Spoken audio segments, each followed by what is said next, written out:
खरगोन जिले में आंतरिक सुरक्षा में लगे पुलिस कर्मियों के चेहरे उस वक्त खिल गए जब लिनेश बहनें उनके बीच पहुंची और उन्हें रक्षा सूत्र बांधे। भाई बहन के प्रेम का प्रतीक रक्षाबंधन का पर्व लिनेश बहनों ने खरगोन जिले के जैतापुर थाने में पुलिस भाइयों के साथ मनाया। जो पुलिसकर्मी दिन रात हमारी सुरक्षा के लिए तैनात रहते हैं, हमारी सुरक्षा करते हैं, जिससे हम सब सुख चैन से सो सके, उन पुलिस भाइयों के साथ रक्षाबंधन पर्व मनाने का अवसर मिला। सभी लिनेश बहनों ने पुलिस भाइयों को माथे पर तिलक और अक्षत से टीका लगाकर पुलिस भाइयों की कलाई पर रक्षा सूत्र बांधकर मिठाई खिलाई।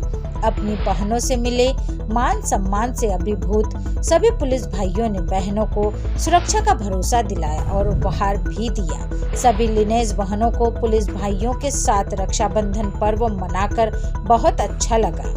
इस अवसर पर अध्यक्ष साधना शर्मा, उपाध्यक्ष श्वेता मलतारे, एडवोकेट रेखा त्रिवेदी, वीणा शर्मा, लिनेश नीलिमा परसाई, लिनेश भानुप्रिया कानूंगो आदि बहनें उपस्थित थी। Bureau report Khargone.